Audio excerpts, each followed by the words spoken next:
प्रणाम। छोटों को स्नेह और आशीष। मैं हूँ राजेश त्रिपाठी। स्वागत है आपका मेरे चैनल धर्म दर्पण में। राम कथा कह रहे हैं हम लोग अर्थ के साथ। आइए उससे पहले एक प्यारा सा भजन गुनगुना लेते हैं। बड़ा प्यारा भजन है कि हमारा जो मानव शरीर है, ये जो कुटिया है, ये बहुत ही निराली है। इसमें क्या क्या है और कैसे कैसे काम करता है। इस हर अंग जो है कितनी विचित्र है ये काया कुटिया, शरीर की जो संरचना के बारे में और क्या क्या है। बहुत ही बढ़िया भजन है ये।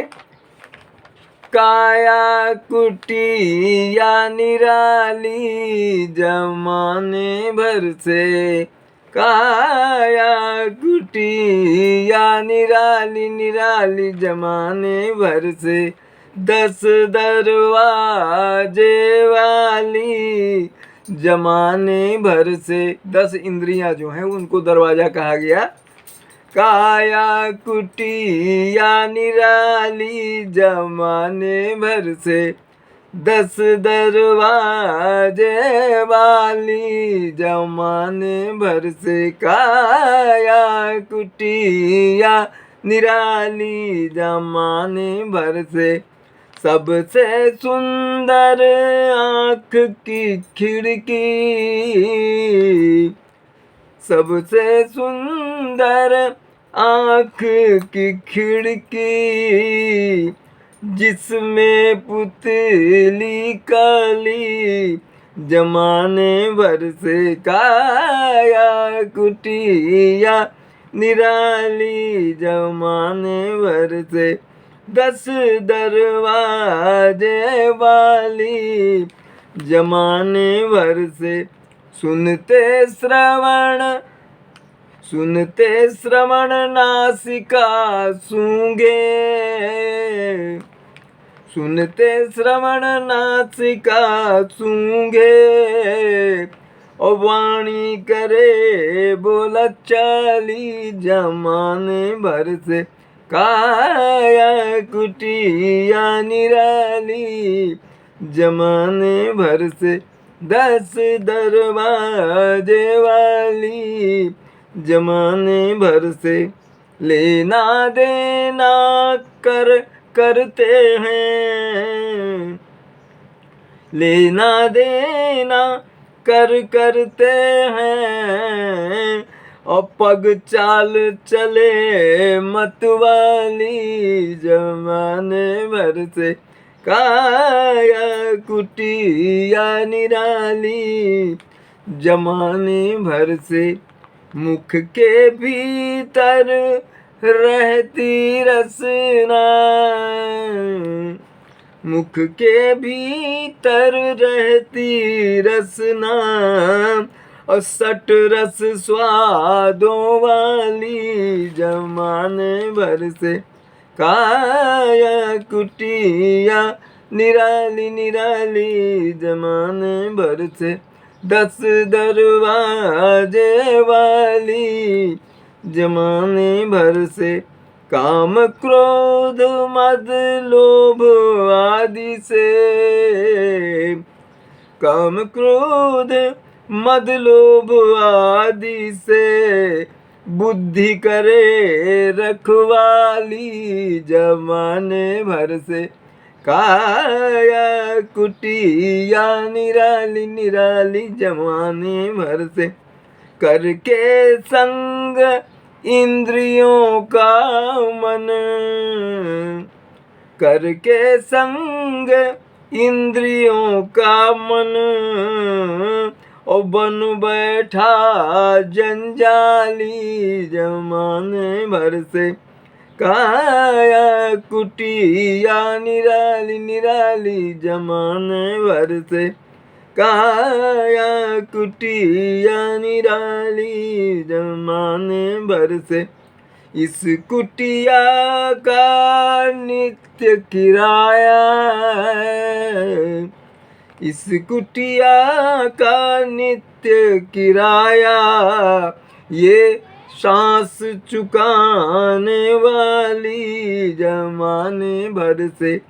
इस कुटिया का नित्य किराया, ये सांस चुकाने वाली जमाने भर से, काया कुटिया निराली निराली जमाने भर से, 10 दरवाजे वाली जमाने भर से।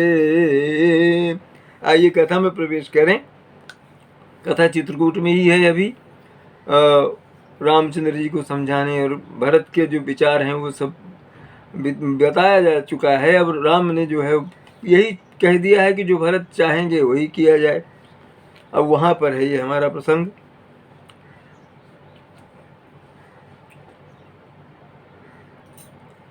महू स्नेह सकोच बस, सन्मुख कही न बैन, दर्शन त्रसित न आज लगी, प्रेम प्रिया से नैन। कह रहे हैं कि मैंने भी प्रेम और संकोच बस कभी सामने प्रभु के कुछ नहीं कहा और मुंह नहीं खोला। ऐसे में मैं जो है ना, मेरे नेत्र जो हैं आज तक प्रभु के दर्शन से तृप्त नहीं हुए। ये भरत जी कह रहे हैं। विधि न सक्यो सही मोर दुलारा, अनीच बीच जननी मिसपार, यह कहत मुहि आजु न शोभा, अपनी समुझी साधु सुचि को भा। परंतु कहते हैं कि विधाता जो है ये दुलार नहीं सह सका जो रामचंद्र जी मुझसे कर रहे थे। और उसने क्या कहा कि बीच में माता के बहाने, कैकेयी के बहाने मेरे स्वामी राम के बीच जो है उसने दुराव अंतर डाल दिया मेरे और राम के बीच में। ये मेरी माँ द्वारा उनको वनवास दिला करके। तो यह भी कहना आज मुझे शोभा नहीं देता, क्योंकि अपनी समझ से कौन है जो साधु नहीं बनना चाहेगा। अपनी समझ से कौन साधु ऐसा है जो पवित्र हुआ होगा। मैं अपने मन से तो साधु अपने को कह नहीं सकता। जिसको दूसरे साधु कहें वही साधु है। मातु मंदी मैं साधु सुचाली, उर अस आनंद कोट कुचाली, और फरई की कोदव बाली सुशाली, मुक्ता प्रसव की संबुक काली। कहते हैं माता जो है मेरी, उसने जो है उस नीचता दिखाई, और मैं सदाचारी और साधु हूँ ऐसा कैसे मैं प्रमाणित करूँ। ऐसा जो है वो हृदय में लाना ही दुराचार का भाव है। मेरी माँ ने जो किया उसके बाद मैं ऐसे कैसे कह सकता हूँ। आप ही बताइए, क्या कोदो की बाली से, कोदो एक अन्न होता है, अब लुप्त प्राय है, पहले होता था, तो उसमें कहीं उत्तम धान फल सकता है? कोदो में धान कैसे फलेगा? उसमें कोदो ही फलेगा। मैंने उनका कहना है कि अगर मेरी माँ में विकार है, उसने ये गलत कदम उठाया, तो दोष तो मुझ पर भी आएगा, क्योंकि मेरे लिए राज मांगा। क्या जो घोंघा होता है, घोंघा में कभी मोती बन सकता है? मोती तो सीप में ही बनेगा। एक तरह से अपनी माँ का तिरस्कार कर रहे हैं, अपने को दोषी ठहरा रहे हैं। माँ के वचन के चलते जो उन्होंने 14 वर्ष का वनवास राम के लिए मांगा। सपन दो सकले सुन काहू, मोर अभाग उदय धी अवगाहू, बिनु समझे निज अघ परिपाकू, अजारियों जाय जननी कही काकू। स्वप्न में भी किसी को दोष का लेस भी नहीं है। मेरा अभाग्य है और मेरा जो दुर्भाग्य है वो अथाह समुद्र की तरह गहरा है। मैंने अपने पापों का परिणाम समझे बिना ही माता को कटु वचन कह दिए, और यह कहकर ही उनको व्यर्थ ही जलाया। हृदय हेरी हार्यों सब ओरा, एक ही भांत भल ही भल मोरा, गुरु गोसाई साहिब सिया रामू, लागत मोहिनी का परिणाम। मैंने अपने हृदय में सोच विचार कर देखा और मैं हार गया। मेरी भलाई कोई साधन नहीं सूझता मुझे। एक ही प्रकार से भले ही निश्चय ये मेरा भला है, और वो ये है कि गुरु महाराज और जो सर्व समर्थ जो हैं और श्री सीताराम जी मेरे जो स्वामी हैं, इसी परिणाम से मुझे अच्छा जान पड़ता है। मतलब वो जो निर्णय करें वही मेरे लिए उत्तम होगा। साधु सभा गुरु प्रभु निकट, कहूँ सुथल सती भाव। प्रेम प्रपंच की झूठ फुर, जानहि मुनि रघुराव। साधुओं की सभा है, गुरु जी उपस्थित है यहाँ और स्वामी है मेरे राम, उनके पवित्र और ये पवित्र तीर्थ स्थान है। मैं सत्य के भाव से कहता हूँ, जो भी कह रहा हूँ मैं सत्य कह रहा हूँ कि यह प्रेम या प्रपंच, छल कपट कुछ भी समझिए उसे, झूठ है या सच है, इसे सर्वज्ञ मुनि जो हैं वशिष्ठ जी और अंतर्जामी प्रभु रघुनाथ जो हैं वही जान सकते हैं, वही समझ सकते हैं। भूपति भरत प्रेम पनु राखी, भूपति मरण प्रेम पनु राखी। जननी कुमति जगतु सब साखी, देखी न जाहि विकल महतारी। जरहि दुसह जरपुर नर नारी। प्रेम के प्रण को निवाह करने के लिए पिताजी ने हमारे जो है प्राण त्याग दिए।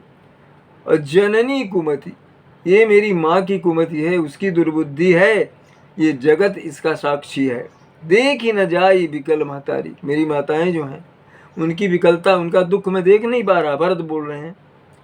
जरा ही दुस्साह जरपुर नर नारी, मेरे पूरे पूर्ववासी भी इस राजा के वियोग से, उनके निधन से दुखी हैं।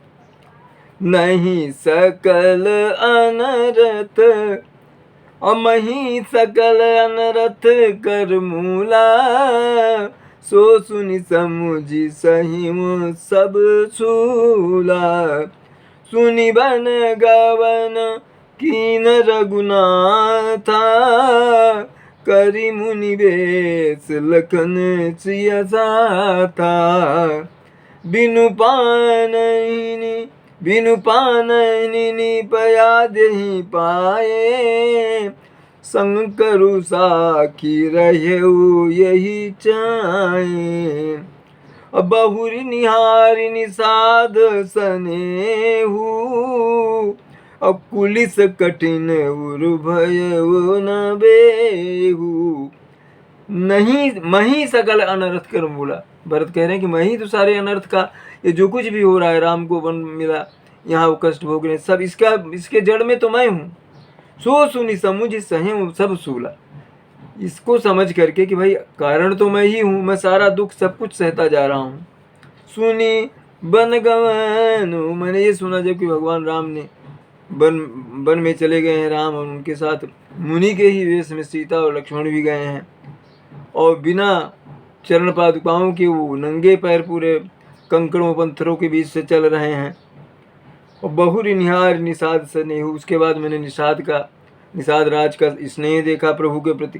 कुली से कठिन हार भय न बेहु। उस समय भी मेरा ये पत्थर की तरह जो सुदृढ़ हृदय है वो फट नहीं गया प्रभु राम का दुख देख करके और इतनी उनकी कठिनाइयां देख के। अब सब आखिन देखूं आई, जियत जीव जड़ सबई सहाय।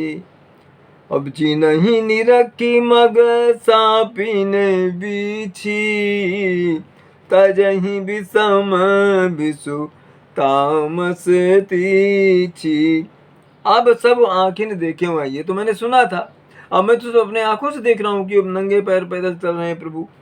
अजियत जीव जड़ सबई, मेरे इस जीवन ने मैंने इतना जड़ है ये कि इसने मुझे ये सब दुख दिखा दिया। जिना ही निरखी मग सापिन बीछी, जिनको देख करके सांप बिच्छू जो हैं वो अपने विष को तज देते हैं, प्रभु राम के लिए कह रहे हैं। तेई रघुनंदन लखन सिया अनहित लागे जाहि, कासु तनय तज दुसह दुख देव सहावई काहि। वही रामचंद्र जी, लक्ष्मण और सीता जी जो हैं, जिसको शत्रु जान पड़े, उस कैकेयी के पुत्र यानी मुझको भरत बोल रहे हैं, छोड़कर दैव दुसह दुख किसे सहाएगा, मुझे ही दुख मिलेगा, क्योंकि मेरे चलते उनको ये सब दुख सहना पड़ा है। सुनी अति विकल भरत बरबानी, आरती प्रीति विनय नय सानी। शोक मगन सब सभा खभारू, मनहु कमल बन परउ तुषार। ऐसी विकलता, ऐसा दुख देख करके भरत जी का आरति प्रीत विनय नय सानी, जिस दुख में विनय है, प्रेम है, नीति है, इस तरह का जो उनके जो वचन हैं, तो शोक मगन सब सभा का, सारे जो वहाँ सभासद थे पूर्ववासी से सब बहुत दुखी हो गए।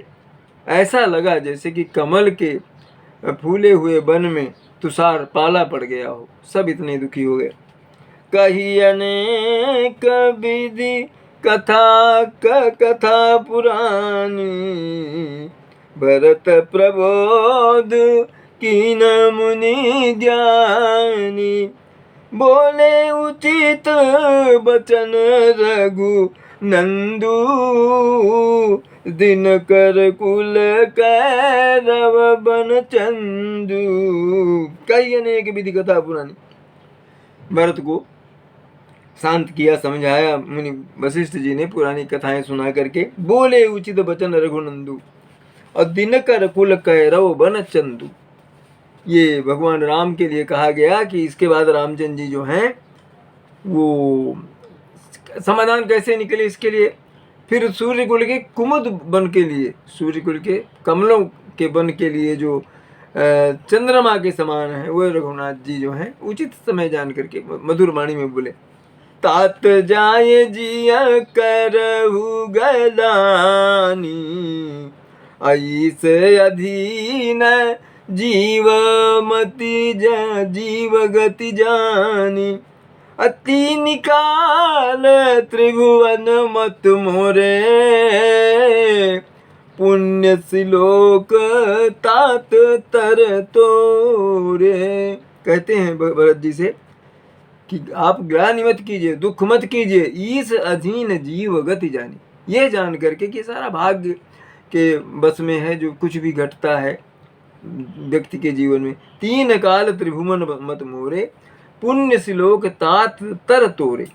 तीनों कालों में, स्वर्ग पृथ्वी और पाताल में, तीनों लोकों में सब पुण्यात्मा पुरुष जो हैं वो तुमसे नीचे हैं, माने तुम श्रेष्ठ पुण्यात्मा हो, ये राम ने कहा भरत के लिए। उर आनत तुम पर कुटिलाई, अजाई लोक परलोक न साई। अदोष देहि जननी जड़ तेई, अजिन गुरु साधु सभा नहीं से। बोल रहे हैं कि हृदय में जो है तुम पर कुटिलता का आरोप वही लोग करते हैं, वही जो कुटिल हृदय के हैं, खुद स्वयं कुटिल हृदय के हैं, और परलोक भी नष्ट हो जाएगा उनका जिन्होंने तुम पर दोष लगाया है, और वो मृत्यु के बाद भी वो अच्छी गति नहीं पाएंगे। दोष ते ही जननी जड़ते ही, वही तुम्हारी माता को कैकेयी को वैसे ही मूर्ख लोग जो हैं दोष दे रहे हैं। जिन गुरु सभा नहीं से, जिन लोगों ने गुरु और साधु संतों का संग नहीं किया, उनकी वाणी उनकी वचन नहीं सुने। मिट्टी ही पाप प्रपंच सब, अखिल मंगल भार। लोक सुजसु परलोक सुख, सुमिरत नाम तुम्हारो। लखन सिया रामचंद्र शंकर उमा। बोलो भाई सब संतन की जय, उमापति महादेव की जय। कथा विसर्जन होते है सुनो वीर हनुमान, जो जन जहाँ से आए तहाँ करो प्रस्थान। जय जय श्री राम। जय जय श्री राम।